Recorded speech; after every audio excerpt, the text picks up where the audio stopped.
I'm really looking forward to this conversation. Some people who grew up on smartphones are starting to transition away from them and social media.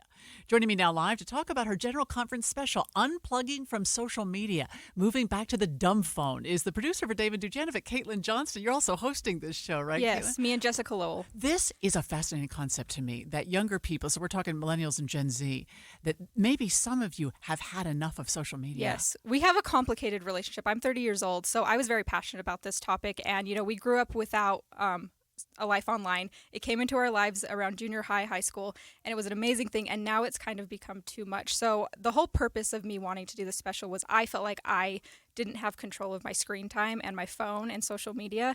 And so I have been exploring ways to take better control over that. And I realized I'm not alone, and there's people going to the extent of going back to the quote unquote flip phone.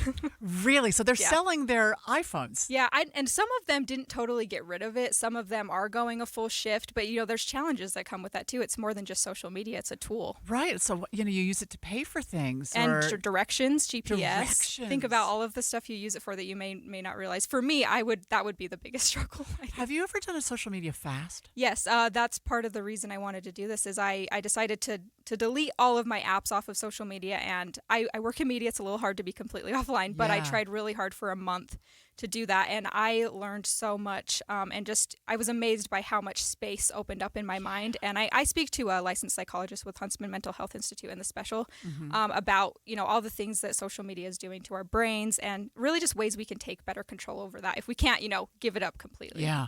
When I talk to my students up at the U, I often ask them, what would you do with the 7 hours a day you currently spend scrolling on social media? What would you, if you had 7 hours a day, Right. think of the extraordinary things you could do, including doing nothing, just resting, relaxing, walking. I noticed my creativity opened up. I was reading more books that I wanted to read. I was even just watching more shows. That may not sound productive, but it's I'm wasting time scrolling on short form content. And I was able, going outside and just reaching out to my friends and family that I didn't talk to as much because I felt like I was connected with them online, but it was more of an artificial connection.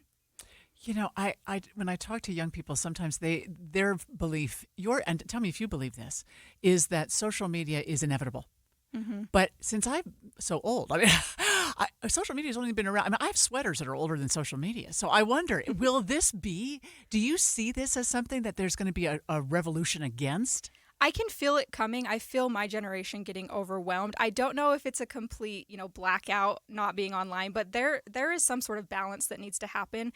And I personally don't think that you need to have social media on your phone. You can still access it on a computer. Yeah, So it doesn't right. need to be attached to you 24/7. I've heard young people use the word rot. Yep.